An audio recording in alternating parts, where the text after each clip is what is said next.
What is up, guys? It is playoff baseball time in Major League Baseball. The greatest day of the baseball season starts today. Tuesday, Wednesday, Thursday. We have the wild card matchups. We start with Tigers and Guardians today.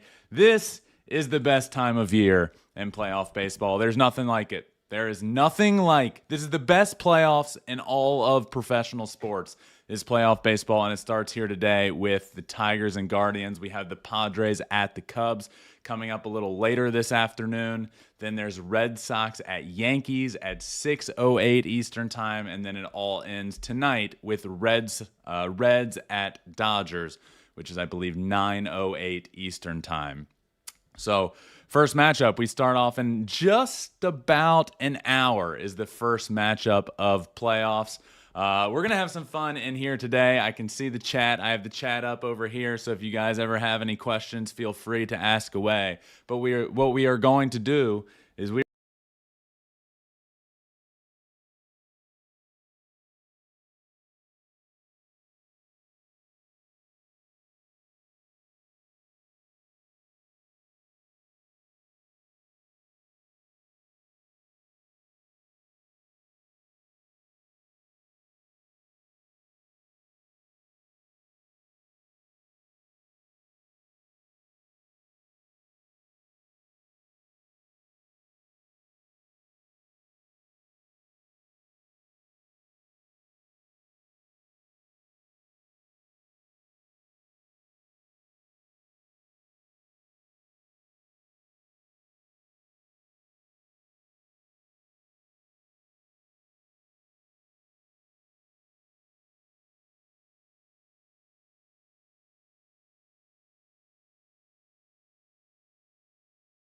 add testing. There we go. Now we're good. All right. We're good. All right. So we back, right? You can hear me now. Okay, great. So this series here, we have the Detroit Tigers on the road against the Cleveland Guardians. The big question for me when it comes to this, obviously there was a 15.5 game lead that got blown by the Detroit Tigers all the way down to the Guardians coming all the way back. It comes down to game 162 when Cleveland takes it over, wins the division. And now this series, which would have been between the two of them either way, where is it, is now in Cleveland. The interesting thing for me, which I am interested in your guys' thoughts as well. AJ Hinch has talked through this. He was confused on exactly what to do or how to go about it. The Tigers basically punted game 162 of the season. Their lineup was not their A lineup. It wasn't even their B lineup. They didn't throw out their best relievers. AJ Hinch basically said, and the situation was, if the Cleveland Guardians won, they were going to win the division. AJ Hinch said, we're going to save our guys, we're going to rest up, and we're going to try and go get them on the road. So AJ Hinch basically punted game 162, saying, okay, I know this is going to be on the road. I know we're going to play in Cleveland, but I trust my guys. I want to set them up in the best way possible. So it was just an interesting, I feel like after a 15.5 game blown lead, you might want to say, let's try and go win this division still. And that was not the direction AJ Hinch ended up going. So they lost that game. The Guardians did end up winning. So it ended up being best case scenario for the Tigers. Guardians won on game 162. They ended up going into extra innings. They needed to use all their relievers. And now we're here. Game 1 of the playoffs, 1:08 Eastern time. So in just about an hour, this game is going to start. And we get Tarek Skubal against Gavin Williams on the bump, as you can see here. Tarek Skubal, 2.21 ERA. Gavin Williams, 3.06 ERA on the year. The lineups are out. I can't say I'm shocked by a ton going on here with Gavin Williams, a righty. The Guardians often, the Tigers match up with anybody, lefty, righty. They're going to have a million different lineups. This is exactly what the Tigers were last year in the playoffs. It is Tarek Skubal, the best pitcher on planet Earth, and chaos. And that's what they're going to do. They're going with Parker Meadows, Gleyber Torres, Carpenter, Torkelson, Riley Green, Wenzel Perez, Dylan Dingler, Zach McKinstry, and Javi Baez is playing shortstop. So is having home field that big of an advantage? Easy is easy. Good question. I do think when it comes to playoff baseball, it is a big advantage. Now, is home field advantage a bigger advantage than having Tarek Skubal on the mound? No. And I think that was AJ Hinch's thought process is I will take my best guys against your best guys no matter where this series is going to be. Give me Tarek Skubal on the mound. We'll play you at your field. We'll play you in a parking lot. We'll play you in a cardboard box if we need to. We're going to take Tarek Skubal in game one, and then we like our chances for the rest of this series. And I can't disagree with that. I do think, look, I've continually said Tarek Skubal's the best pitcher on the planet. I do think if you would like to argue about Paul Skeens being in that conversation, I totally hear you. I totally get you. And there's a real argument there. But I think Tarek Skubal's the best pitcher on the planet right now. And so for me, when it comes to this series, you can look and see the matchup and how things have gone over the course of the last couple months. And the Tigers blew this massive lead and the Guardians have all this momentum. And I can't disagree with you, but when I think of this series and what we are getting in this game that's about to start, Tarek Skubal, Gavin Williams, I love Tarek Skubal on the mound in game one. There's nobody better than him. I don't see a lot of scoring going on in this game, and I think the Tigers can pull this out, which leads, look, then win one of the next two. I think the Tigers have an advantage in a 3-game series because they have Tarek Skubal and nobody else does. And it's that simple. If the Tigers don't win this game today, I don't think they win the series. Tigers have to win. If the Guardians lose this game today, they still have a chance. That's where home field advantage comes big into play for me. You asked that earlier, Easy. That's where I think this is the biggest factor, is if the Guardians lose game one, they still have a chance to win the next 2 games. If the Tigers happen to lose game one with Tarek Skubal on the mound, I don't see much of a world in which they're going to come back and win this series. So we get a really good one right out of the gates. Tarek Skubal against Gavin Williams on the mound. A great pitching matchup. Guardians lineup over here. Stephen Kwan leading off. Obviously, Jose Ramirez in the 3 spot. Jose Ramirez is an absolute superstar. And he's a game changer. I think this Guardians lineup, I did a lot of talking about the Tigers blowing the biggest division lead in history. I think the Guardians deserve so much credit. What Stephen Vogt was able to do from down 15.5 games to bring his team all the way back, a team that sold at the trade deadline, a team that had Shane Bieber and sold. Obviously, he was right on the cusp of coming back. He's now with the Toronto Blue Jays, a team that sold at the trade deadline. Fought all the way back to come back and win this division is truly remarkable. And a big part of that is Jose Ramirez. Stephen Kwan, obviously a stud as well. Kyle Manzardo will be DHing and batting 5th for the Guardians today in this game. I'm excited for this matchup. We get a couple of division matchups to start off the playoffs. And this AL Central battle, the Detroit Tigers against the Cleveland Guardians, is first up today in this series. So I can't wait. What a fun first matchup to get us started. Let's move on to the next one. This is going to be the next start time, 3:08 Eastern time. We get the San Diego Padres against the Chicago Cubs. This might be my favorite matchup of the first round of the playoffs. If you haven't, by the way, it's Nick Pivetta against Matthew Boyd on the mound. If you haven't seen the interview with Matthew Boyd where yesterday they spoke to him and asked him, hey, what are your emotions ahead of this first start? Please go check it out. I tweeted it out yesterday. I've seen it a couple different places. It hits you. If it doesn't get you in the mood for the playoffs, I don't know what will, because he was emotional. I can't recommend enough going to watch that. Anyway, first game one matchup here, Nick Pivetta against Matthew Boyd. Really fun series, in my opinion, and Nick Pivetta has been a stud all year long, 2.87 ERA. Matthew Boyd, really, really good first half of the year, not as good of a second half. Interesting, the matchups, the pitching matchups are what's going to be most interesting to me in this series. The Chicago Cubs, though you would think, okay, lefty on the mound with Tatis and Machado in the lineup, that's maybe not their best. They actually struggle a bit against left-handed pitching. So I'm interested to see what they do beyond this game. Tatis and Machado, obviously, yes. But other than that, Luis Arraez, Jackson Merrill, they're two lefties. Ryan O'Hearn, they're still rolling with him. I mean, just look at all of the lefties as you go down and down the depth of their lineup.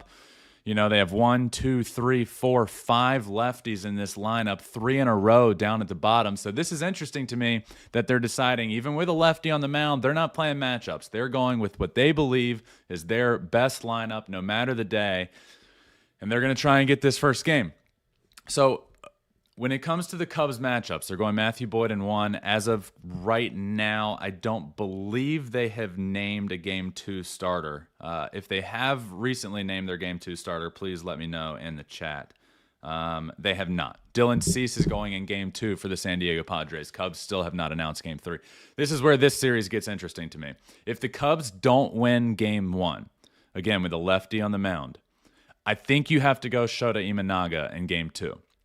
However, the reason that I'd be hesitant with Imanaga is because of his numbers on 5 days rest compared to 6 days rest. He's got a 2.1 ERA on the season with 6+ days of rest. With 5 days rest, he's well over a 4 ERA.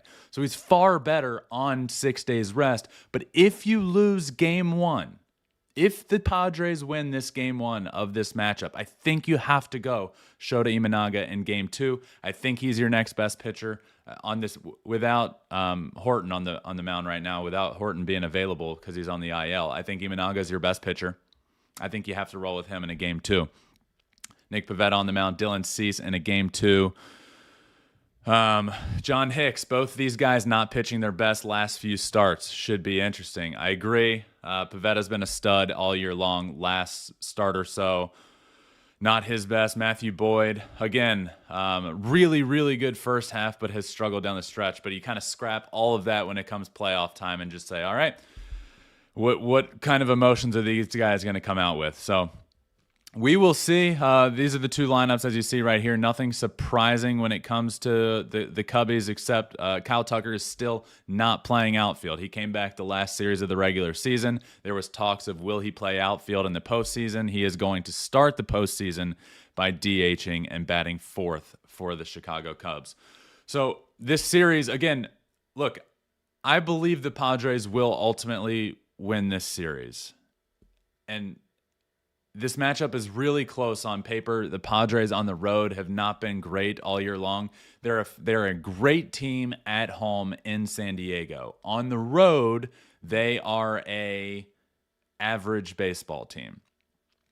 But the day Justin Steele went down for the Chicago Cubs and got injured, I said at the time, this team needs to go add a pitcher. Don't wait until the trade deadline to go add a pitcher. Do it right now. Just go get somebody available. And they didn't do that. And then it came time for the trade deadline, and they didn't address the clear and obvious need to add a starting pitcher.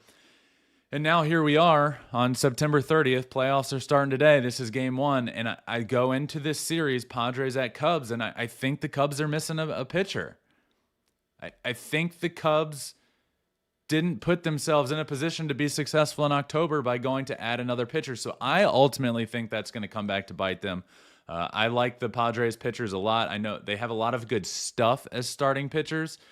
In Game 2, you're going with Dylan Cease, who's been very hit or miss and not great on the road this year. Interesting to see how he does in Game 2. But the reason I'm taking them is because I just think the Padres are built better for October. You have nasty stuff in your rotation, and then you're able to bridge that gap to it's not even the back end of the bullpen with the Padres. They have the best bullpen in baseball. So all you need out of your starters is 6 innings, and then you're able to hand it over to Estrada and Suarez and Mason Miller and Morejon, and it's just a disgusting back end of the bullpen. So because of the Cubs starting pitching situation, throwing a Matthew Boyd in Game 1, who hasn't been fantastic. They don't know who they're going with in a Game 2. Do you go with Imanaga on short rest? Do you keep him at 6 and just hope you get to a Game 3? I never think that's the answer. I never think in a do-or-die game you save who you have because you never know if you're going to get there. So baseball playoffs are better when there's playoff baseball at Wrigley Field. And that's what we're going to get today for the first time in a little while. Nick Pivetta against Matthew Boyd on the bump. Again, Game 1 is going to be huge. I know it's a 3-game series. Game 1 is always going to be huge, but I really think it matters. Look, the Padres know who they're throwing. I really think it matters for the Chicago Cubs, who would prefer to not throw Shota Imanaga on 5 days rest and would prefer to keep him at 6 days rest. If you win Game 1, it gives you that luxury of having Imanaga and keeping him on 6 days rest in a Game 3, and you feel great about that. If you don't win Game 1, I think you have to bump him up. So I'm excited for this matchup. This might be my favorite matchup of the entire first round. I know we're getting some division rivalries. I know we're getting Tigers-Guardians. I know we're getting Red Sox-Yankees, which might be the best rivalry in all of sports history. But to me, this Padres-Cubs matchup is going to be awesome. I'm pumped to see that. So that game starts at 3:08 Eastern Time. All three of these games, it's best 2 out of 3. But the entire series will be at the Higher Seeds Stadium. If you didn't know that, if you weren't aware, all 3 games at the Higher Seeds Stadium. It's not alternating. There's none of that happening.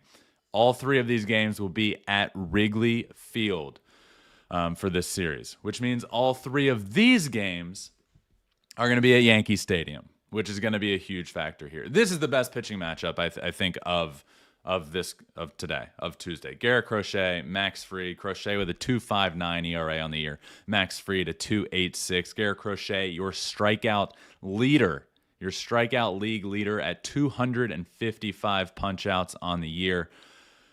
Who do you guys like here? Who do you guys like here in this series, Red Sox, Yankees? I'm pumped up for this. The Yankees did end up with the best record in the American League, obviously tied with the Toronto Blue Jays, who had the tiebreaker over the Yankees. So the Blue Jays get the tiebreaker and the 1 seed, and the Yankees fall to the 4 seed via not having that tiebreaker. So we get a Game 1 matchup here in New York of maybe the best pitching matchup we're going to get this playoffs with Crochet and Fried. 2 lefties, bunch of lefties on the mound here today. Yankees lineup is seemingly out. This wasn't here earlier, so it looks like these lineups might have just been announced. Interesting that the Cody Bellinger leading off playing left field. Oh, this is matchups. This might not be their lineup. So, no, matchups against Crochet, matchups against Fried. I do not believe this is their starting lineups, but this series is going to be a lot of fun. The 4 seed versus the 5 seed division rivalry. These 2 teams obviously know each other very well. It will all be on the road in New York. The Yankees are playing the best baseball of maybe anybody heading into the playoffs right now. 8 consecutive wins. If you were to ask me the Yankees' weakness about a month ago, maybe even 2 weeks ago, I would tell you their bullpen. They can't figure out their bullpen. Devin Williams has not been good. Weaver has not been great, but everyone is seemingly starting to figure it out, and this Yankees team is seemingly figuring it out as we head into October, which is exactly when you want to be. Playoff Giancarlo Stanton is unthawed and ready to go. Playoff Giancarlo Stanton is like Mariah Carey the second Thanksgiving dinner ends. She just starts warming up her voice for Christmas time. You just unthaw the voice. Playoff Giancarlo Stanton, middle of September, just starts unthawing, and he's ready to rock. In the last couple of series, he's in full force. If you think throughout these playoffs there's not a world in which Giancarlo Stanton comes up and hits a ball 600 feet, you're lying to yourself. This man is just a different beast come playoff time. This lineup is seemingly starting to click on all cylinders. But look, this isn't this crazy scenario for the New York Yankees. You have the best hitter in all of baseball in Aaron Judge. He's hands down, no question, the best hitter in Major League Baseball. And it's starting to create this narrative of how he doesn't play great in October. That has to change. The Yankees will not win the World Series if Aaron Judge doesn't step up. So this isn't rocket science. Aaron Judge needs to be Aaron Judge. He needs to be MVP Aaron Judge. He needs to be the best hitter in baseball. We're in the stretch right now, 2022 to 2025, where Aaron Judge has been one of the best hitters in the history of baseball from this stretch that he's on. It's a Barry Bonds-esque run. It's a Babe Ruth-esque run, what we're seeing right now from him. And come playoff time, you just need to continue that. You have to show up for the Yankees in the playoffs. I would love to just throw out the question to the chat. MVP Aaron Judge, Cal Raleigh. Let me hear your thoughts. Let me hear your opinions. Aaron Judge, the most home runs in MLB history for a player that won the batting title.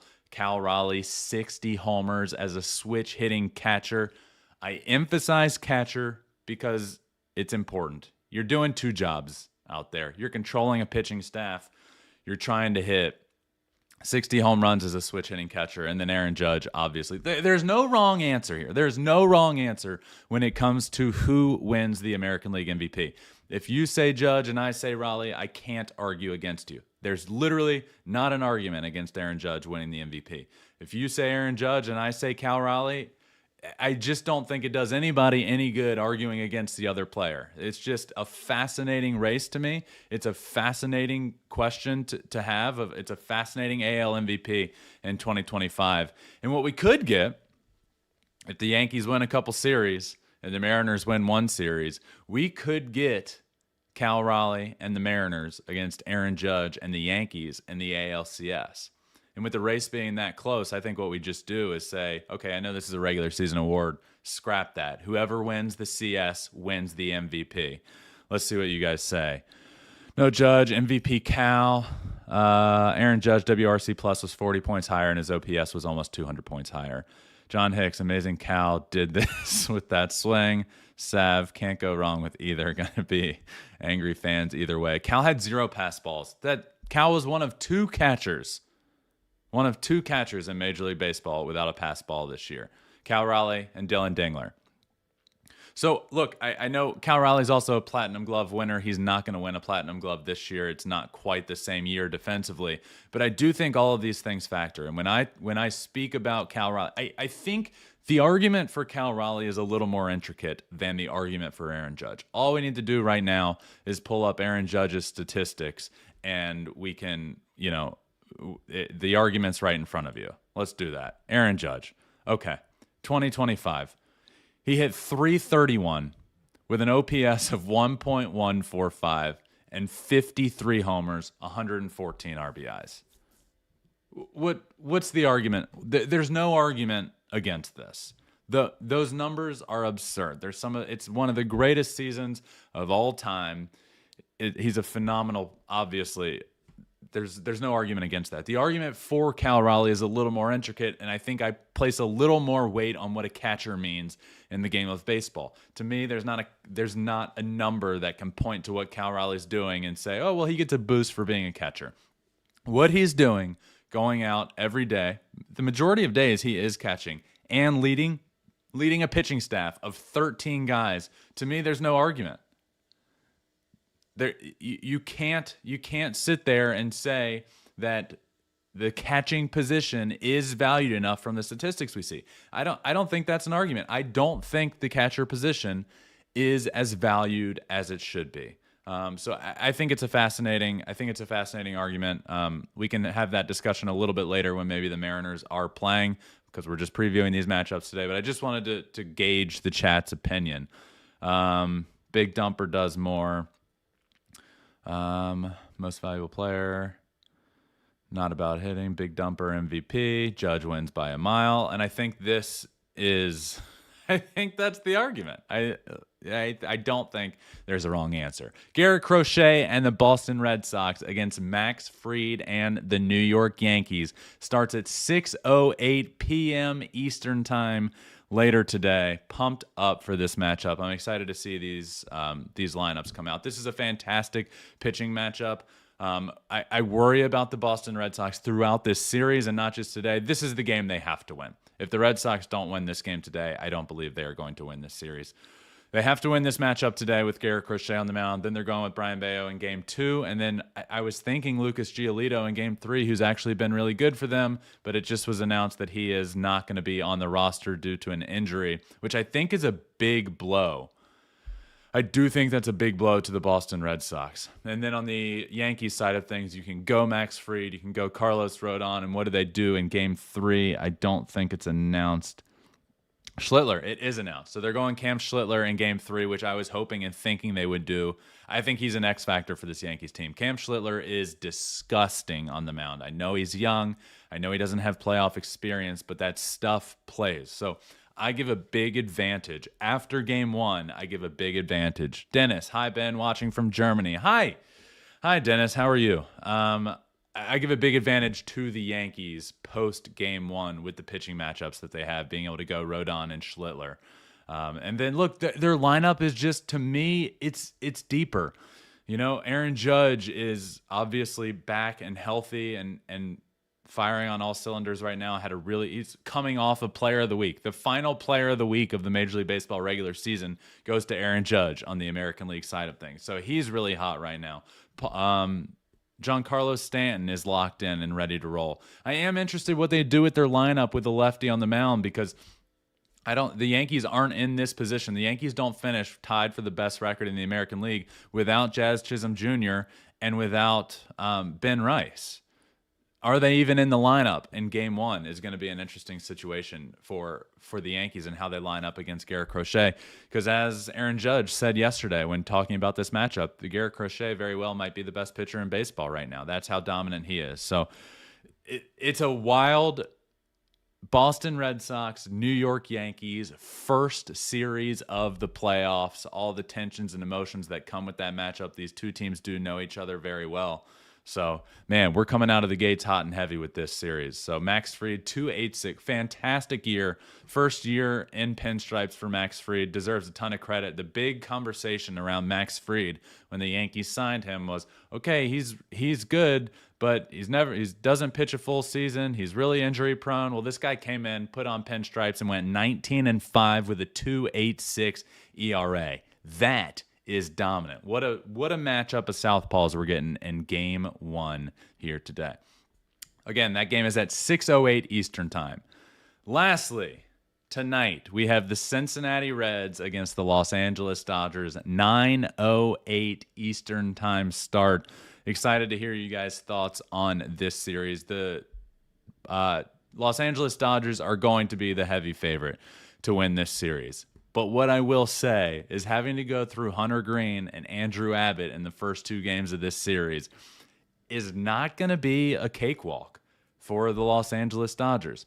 Ultimately, I worry about the lineup of the Cincinnati Reds. I think for the Reds to have a chance to win this series, you have to have Elly De La Cruz go absolutely off. You have to have TJ Friedl go off. Miguel Andujar has to go off. There's just there's no room for error with this Reds team.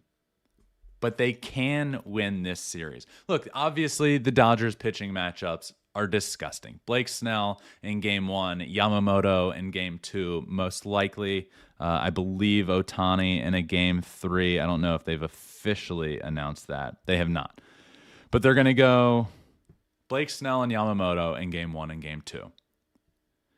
Having Hunter Green on the mound in game one is going to be huge for the Reds. He can shut down any lineup in baseball. The problem is both of these pitchers are on. I feel far more comfortable with the Dodgers lineup and somebody being hot and having a good game. I worry more about what this Reds lineup has and the lack. I worry there's not enough offense. But on the contrast, if you were to paint me a picture and say, how do the Reds win this series? Well, it's simple. Hunter Green on the mound in game one, goes out and dominates, passes it to the back end of the bullpen, and they get it done.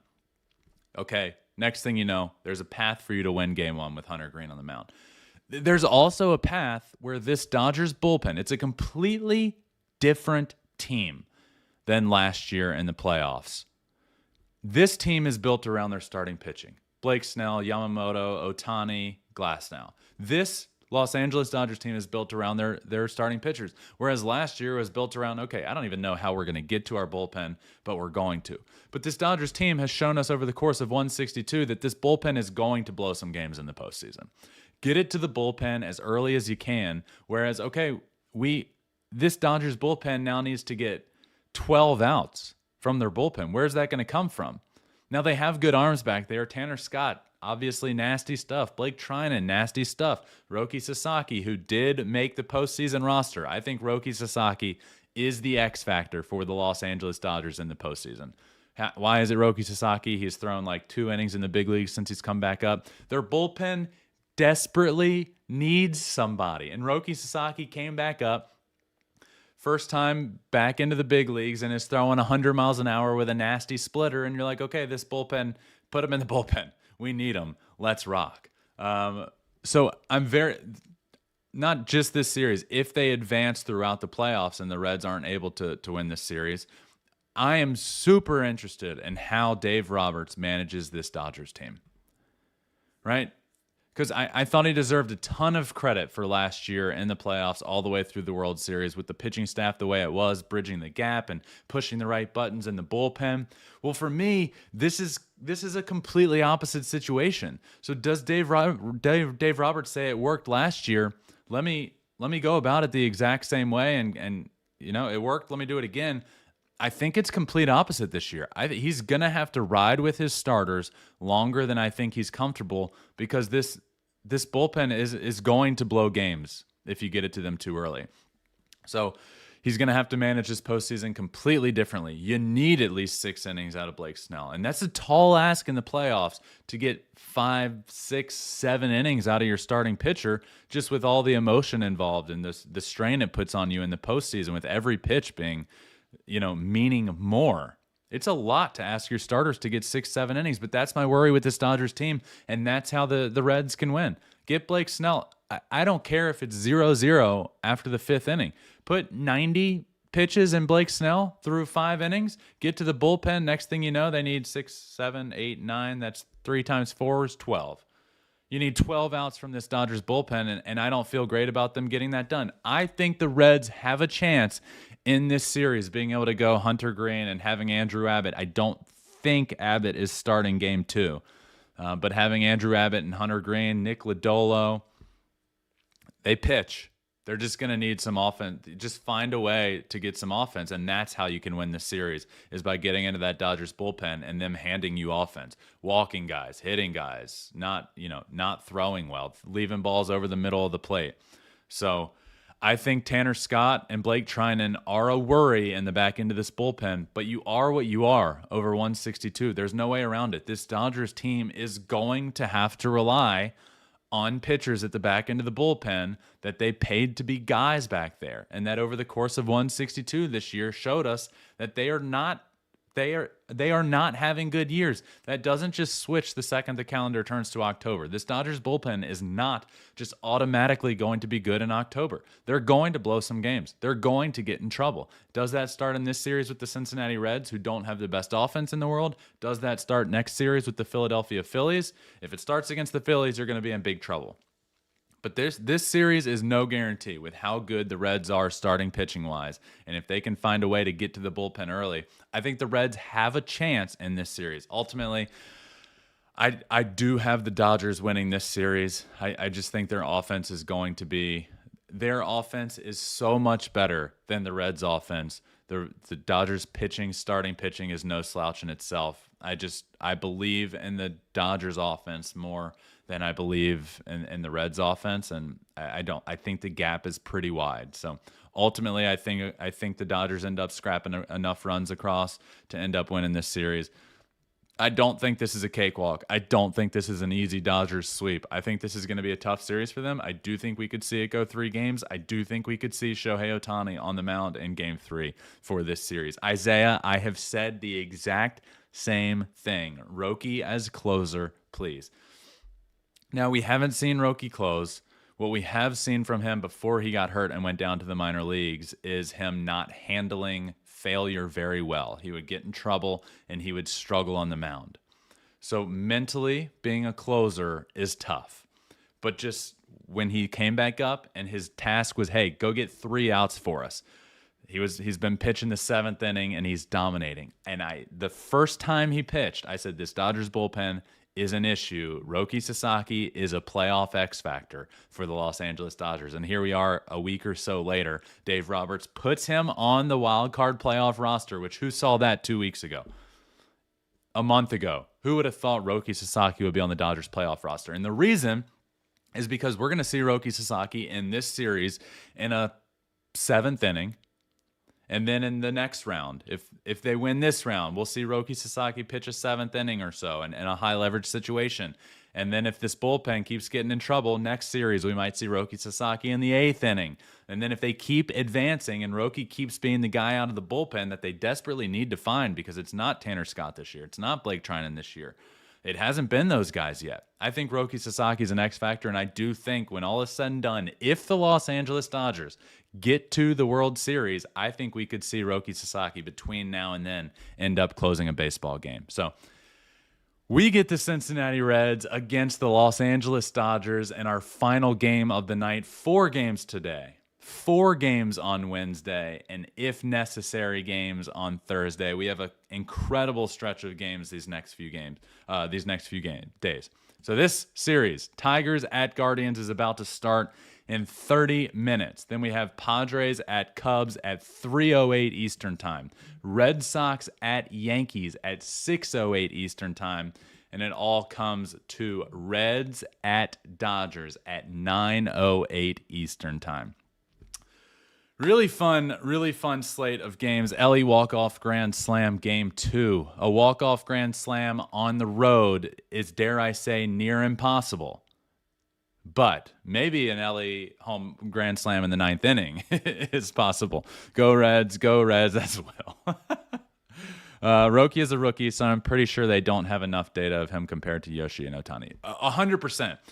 Roki Sasaki is not going to be starting games. He definitely won't be starting over Yoshinobu Yamamoto and Shohei Otani. But what I'm talking about, Tran, is him pitching in the bullpen. We're not going to see Yamamoto in the bullpen, and we're not going to see Otani in the bullpen until maybe the World Series. Roki Sasaki will be coming in out of the bullpen, and I think that starts in the 7th inning in this round, and we might see him get even more high-leverage situations as we go on further and further. John Hicks, great work, Ben. Thank you, John Hicks. The title says Wildcard Preview, and that's what we are previewing, my friend. 4 fantastic games today. I could not be more pumped up. This is one of the best days. This day and then the start of the DS rounds when all these games is some of the best time to be a baseball fan. It's October, almost. October baseball starts in late September. That's what we get today. The best thing in sports is playoff baseball, and that starts here today with these 4 games. I could not be more pumped up. I appreciate you all. Let's have a fantastic day, games. We're going to do this a couple times throughout the playoffs, ahead of each round, previewing some of the games. So I'm really excited to do this. I really appreciate you all watching. And let's have ourselves a great day of baseball, my friends. We are exactly 30 minutes away from the Guardians and the Detroit Tigers. Tarek Skubal against Gavin Williams, and it all starts in 30 minutes, as you can see here on ESPN. Enjoy the day of baseball, my friends. This was a lot of fun. Until next time, let's have a great October.